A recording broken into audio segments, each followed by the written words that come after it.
Your Excellencies, UN Secretary General, President of the General Assembly, Executive Director of UN Women, and distinguished guests. Today, we are launching a campaign called He for She. I am reaching out to you because we need your help. We want to end gender inequality, and to do this, we need everyone involved. This is the first campaign of its kind at the UN. We want to try and galvanize as many men and boys as possible to be advocates for change. And we don't just want to talk about it. We want to try and make sure that it's tangible. I was appointed as Goodwill Ambassador for UN Women 6 months ago. And the more I've spoken about feminism, the more I have realized that fighting for women's rights has too often become synonymous with man-hating. If there is one thing I know for certain, it is that this has to stop. For the record, feminism, by definition, is the belief that men and women should have equal rights and opportunities. It is the theory of the political, economic, and social equality of the sexes. I started questioning gender-based assumptions a long time ago. When I was 8, I was confused being called bossy because I wanted to direct the plays that we would put on for our parents, but the boys were not. When at 14, I started to be sexualized by certain elements of the media. When at 15, my girlfriends started dropping out of their beloved sports teams because they didn't want to appear muscly. When at 18, my male friends were unable to express their feelings. I decided that I was a feminist, and this seemed uncomplicated to me. But my recent research has shown me that feminism has become an unpopular word. Women are choosing not to identify as feminist. Apparently, I am among the ranks of women whose expressions are seen as too strong, too aggressive, isolating, and anti-men, unattractive even. Why has the word become such an uncomfortable one? I am from Britain, and I think it is right that I am paid the same as my male counterparts. I think it is right that I should be able to make decisions about my own body. I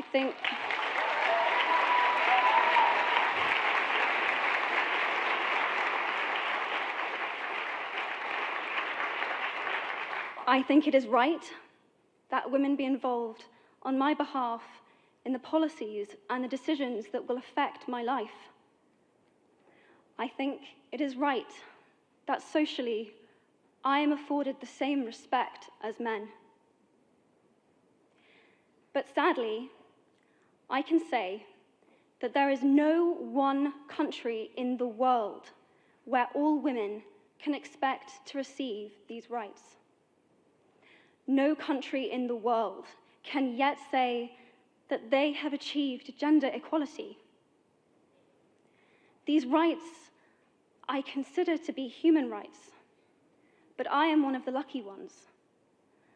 My life is a sheer privilege because my parents didn't love me less because I was born a daughter. My school did not limit me because I was a girl.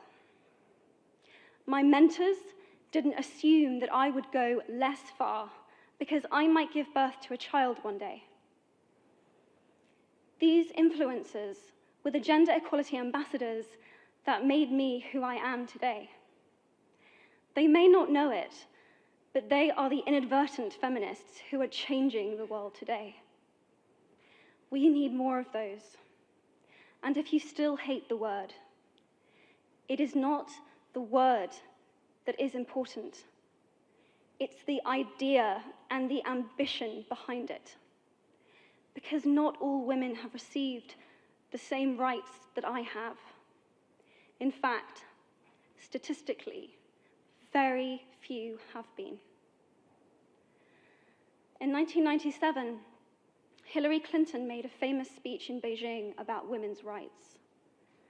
Sadly, many of the things that she wanted to change are still true today. But what stood out for me the most was that less than 30% of the audience were male.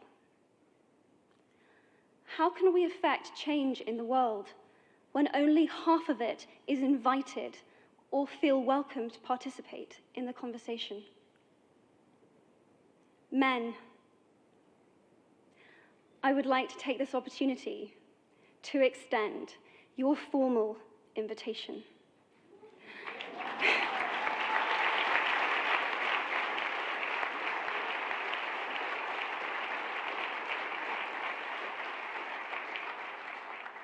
Gender equality is your issue too. Because to date, I've seen my father's role as a parent being valued less by society, despite my needing his presence as a child as much as my mother's. I've seen young men suffering from mental illness, unable to ask for help, for fear it would make them less of a man, or less of a man. In fact, in the UK, suicide is the biggest killer of men between 20 to 49, eclipsing road accidents, cancer, and coronary heart disease. I've seen men made fragile and insecure by a distorted sense of what constitutes male success. Men don't have the benefits of equality either. We don't often talk about men being imprisoned by gender stereotypes, but I can see that they are, and that when they are free, things will change for women as a natural consequence. If men don't have to be aggressive in order to be accepted, women won't feel compelled to be submissive. If men don't have to control, women won't have to be controlled. Both men and women should feel free to be sensitive. Both men and women should feel free to be strong. It is time that we all perceive gender on a spectrum instead of two sets of opposing ideals.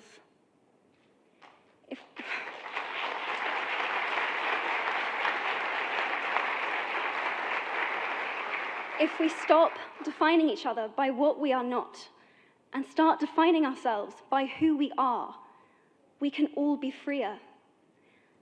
And this is what Sheforshe is about. It's about freedom.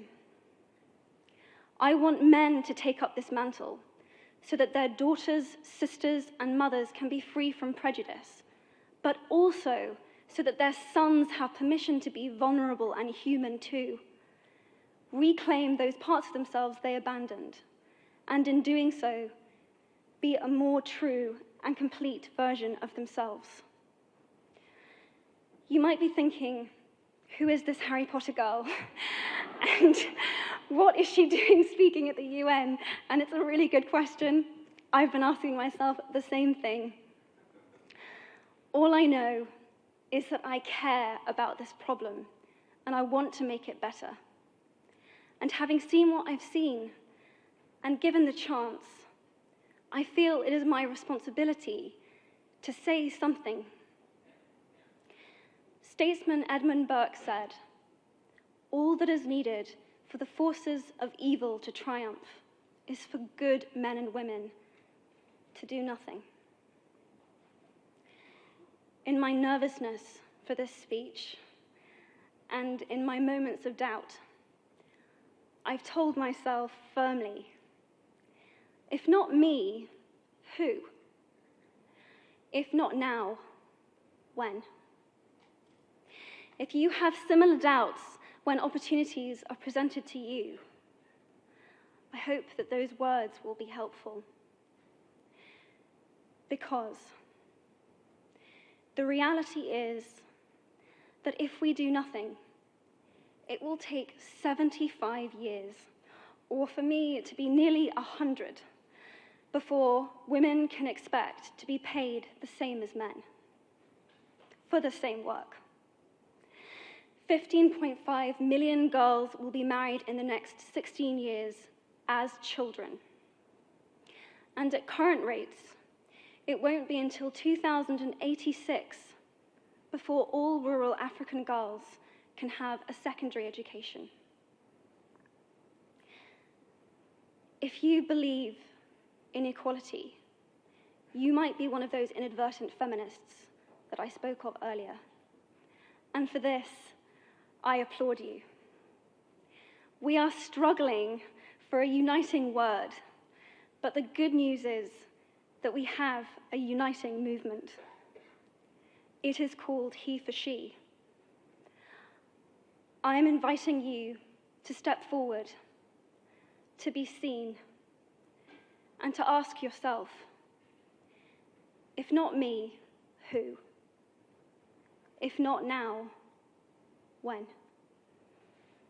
Thank you very, very much.